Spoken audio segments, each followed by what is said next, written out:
Hello everyone, this is Ethan Dragon, and welcome back to another episode of Fire Emblem Heroes.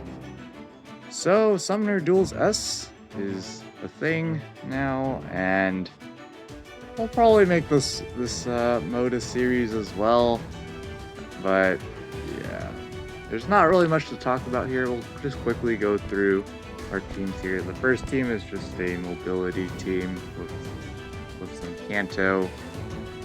Second team's infantry pulse base, and then harmonized catcher is there for not really triangle attack. It's more for the mobility to stack on top of Ash's mobility. And this team is just some ranged nukes ish with a super high mobility cav. Pretty much with the intent of, if we're up against far save, we want to sack our Brave Erica for that far save unit. Or I guess exchange. And the last team is just a throwaway team, just to plop Yuri in that team. Because some people don't like facing Yuri so much they'll ban the team even though the rest of the team is not great. So it also doesn't help that Fallen Star is bugged in duels, so Legendary Quad is even worse in duels. But unfortunately in the replays, they don't show the the drafting process, the banning process, whatever you want to call it. So we don't actually get to see the other players' teams, which is unfortunate. So for the most part, I pretty much just banned teams that had, for example, Fallen Edelgard and a bunch of support units. Any super high mobility shenanigans, so Duo Dagger combined with like Legendary Sigurd or Brave Erica in captain slot, so probably with Turmoil. Even more Pathfinder units or Cav Dancers. And then a bunch of Kanto users like Yuri, Atri, any Bar Trace users. Yeah, pretty much that was the gist of what we chose to ban. And for what team we actually chose, if this fourth team here, our throwaway team, was one of the not banned teams, we would just choose the other team every time. And then otherwise, not gonna lie, when it came to choosing the team, I always forgot which two teams I left for the opponent. So I just chose whichever team I thought would probably do better in general. But without further ado, we're going to go into the replays here. All the non-AI matches, because of course there's not much to see in the AI matches. Let's get started here. So here we are in this first matchup. And so I ended up not banning this team because I figured that the only threat was going to be Legendary Marth, and surely I could deal with that, right? Yeah, that turned spoilers, it didn't work out. So we're just gonna start out getting set up here. One thing I'm going to point out now before I forget is that for some reason Air had Attack Tactic Seal instead of Death Blow Seal. I don't know what happened, but that unfortunately cost us this match because I was not able to pick up a kill with Air that I should have been able to pick up a kill with because she was supposed to have Death Blow Seal. You already have Attack Tactic on Legendary Azura. There's absolutely no need for the seal. So we place Air there to threaten Legendary Micaiah. They just decide to retreat, and I'm saving Ascended Legarn's action in the case they decide to threaten Air, so we can move her out of the way. And they indeed do that with Legendary Marth, so we just leave there. And we're actually in a pretty bad spot right now because we're about to break the wall like they do here. And so I decided to exchange Bramon for Ashera because otherwise we would be in a much worse spot. Would have preferred to exchange for Legendary Micaiah, but we couldn't pick up that kill. So I believe here, I actually don't remember at what point it mattered. It might be here. Oh, it was because we couldn't pick up the kill on Ephraim, that's what it was. So they take out Brave Erica, and so here, Air is unable to pick up the kill on Ephraim. She would have been able to if he had a death blow seal. But unfortunately for us, we don't have it, so it's already lost here. Even if they make the completely objectively worse plays, they still win, so should have just surrendered at this point, but I just don't surrender for the memes. And yeah, they don't have to do anything, so we just feed them the 2 kills just because we can. And so we start out after our 3 AI matches, like everyone goes through, we start out with a loss. Not a great start.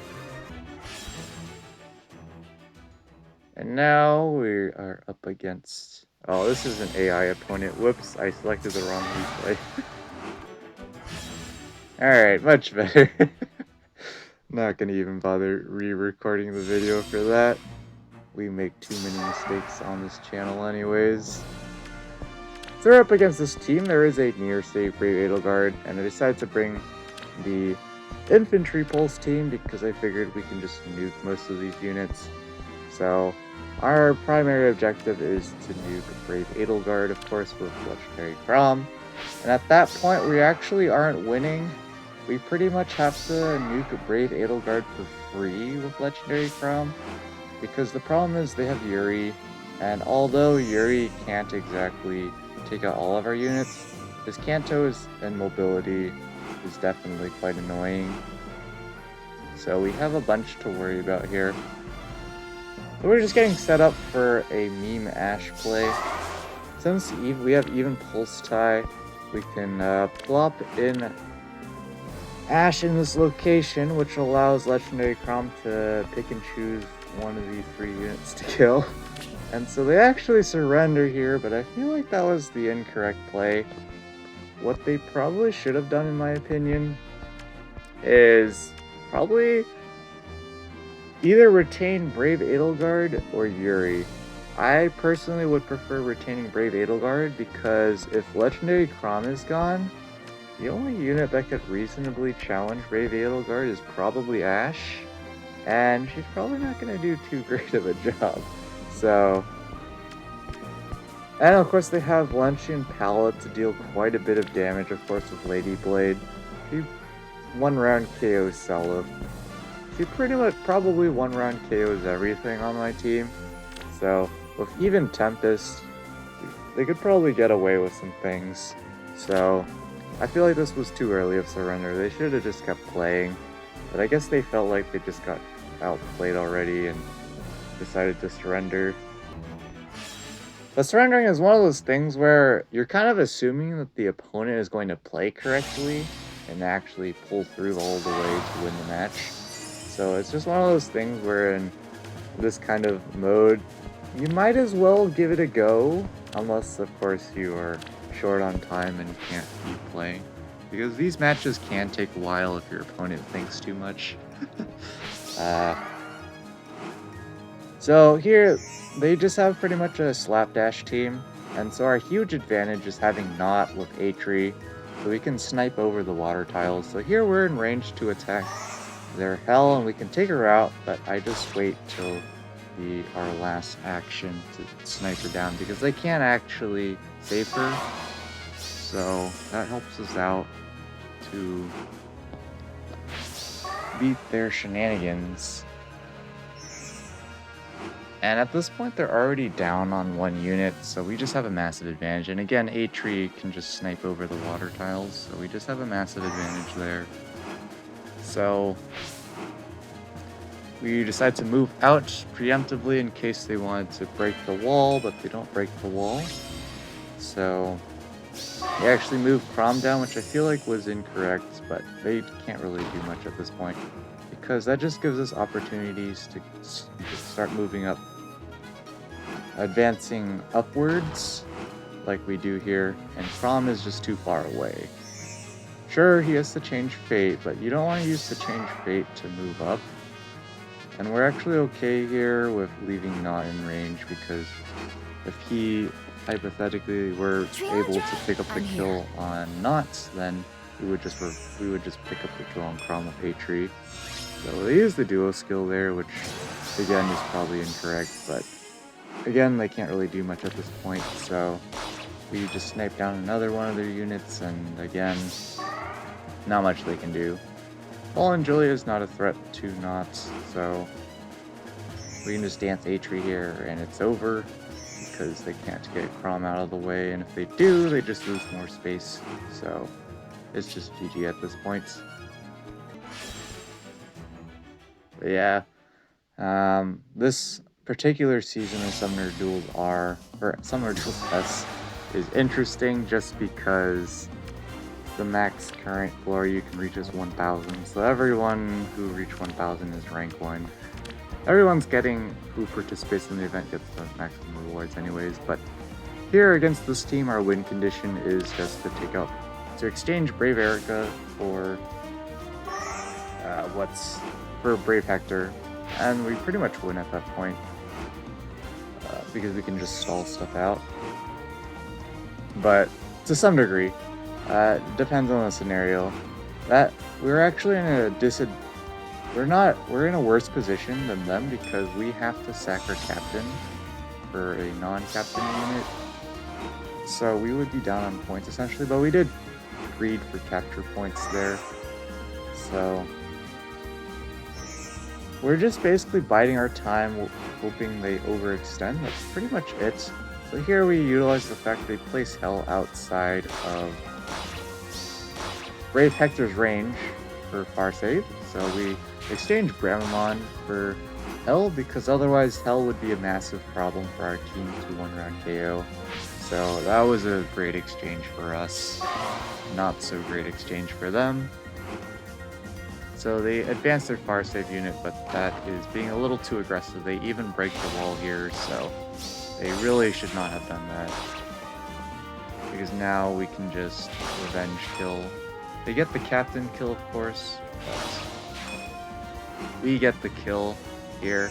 And the problem is, if there were 6 turns right now, they would win, but there aren't 6 turns left. So we are just going to win on time, pretty much, because we have the point advantage here. We're winning by 4 points. They're going to get 2 here by taking out air, but they only have... This is turn 4, and so turn 5 starts here, and they can't take out a 0, so the match is over. If they had one more turn here, they would have won, because there was no way for Legendary Zoro to escape. So, unfortunate for them, not enough time. The thing that didn't help there was that we got the point advantage early on from the capture zone, so they kind of did need to be aggressive against us, but that was not the right time to be aggressive. It's like, as long as you don't hyper overextend and do silly things, you pretty much should be fine most of the time. But here they have a near save Brave Hector, which Atri can take out and Oder can't. Sad. I leave Oder in range because I'm fine with exchanging him for Brave Micaiah, since she is one of their only relevant nukes on their team. Adrift Camilla is somewhat of a threat, but yeah. Unfortunately, because we didn't attack buff Atri, she can't actually take out Sakura, which is the more ideal candidate for us to snipe down, honestly. So I decided to just leave. Could have taken out Brave Hector, but I didn't want to exchange Atri for Brave Hector, because then we would be at a mobility disadvantage for sure, even though we have not, because, well, Not's not going to do too well against Brave Micaiah. So here we're just pretty much waiting, trying to make sure they don't get capture zone points, because that would give us some problems. But now we can pick up the kill on Sakura, and we don't take out Brave Hector here, as you can see with Oder, but we set up the kill for Brave Ulm after we Kanto out there.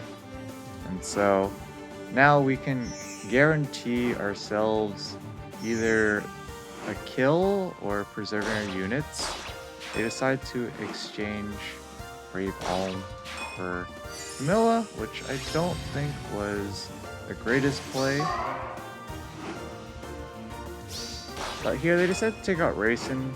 I don't think that was correct, but honestly they really couldn't do much at that point, because if they didn't take out Azura, we just take out their Azura and we have a Dancer and some melee unit, and they only have one action, so it was already lost at that point. And of course we were leading by too many points. And here we're up against this team. This is actually a really bad team for us to be up against with our loadout here, because they have too much ranged units. Three movement units because of Turmoil. And theoretically, this matchup would be much easier if we could take out a Thune with, for example, Brave Alm. We probably wouldn't be able to do it with Not, because he just doesn't have enough mobility. So the thing that the main error we made here is just making incorrect setup moves. We're supposed to leave Brave Alm as close as we could to the walls without getting murdered. So, for example, where Atri is right now. Because Alm is too far away, they can move in a Thune like that. And we are already just lost here. They blow up their advantage even further by advancing units like so. And at this point, it's just over. It probably would have been a better idea to just leave Odor there to get murdered, but it doesn't matter too much at the end of the day, because the Thune is still there, so as long as she's there, we can't really do much. And they're even able to take out Not, so now we just have absolutely no chance of winning. As long as a Thune is in range to proc her save skill. Of course, she doesn't even have distant counter here, so no choice. It's just Let's go. Not a great spot for us to be in. So yeah, that was just poor play on our part. Honestly, though, it would have been an incredibly tough matchup to win as long as they played decently, which they did play pretty decently. So I don't think we probably would have been able to win at that point. Now we are up against this team with, well, another Brave Hector and Ashe shenanigans. So, of course, our win condition is to take out the save unit, because, of course, it's a far save unit with Party Fighter Aegis. So we 100% absolutely have to take out Brave Hector with Brave Erica. The problem is, there's just no way for us to do it in this matchup, because they do play it correctly and leave Brave Hector protected behind their units. So, and of course, Brave Erica can't take out Legendary Hector because of the Thunder Armads for fine. So, there was one play I was thinking about making where we pushed Brave Erica super far down, so that after she got danced, she could reach Brave Hector after their initial move. But yeah, we just attack with Bramon there for the heck of it, because we're already lost at this point. There's no way they're going to leave Brave Hector out in the open for Brave Erica to attack. And as you can see there, maintaining the breakable wall there is what does it. And unfortunately, we don't have the first churn, so we can't go first. They're able to, I already calculated out they could take out Brave Erica, so it was already a lost cause. So we're just sacking units at this point, and it's just GG. Just pretty decently played.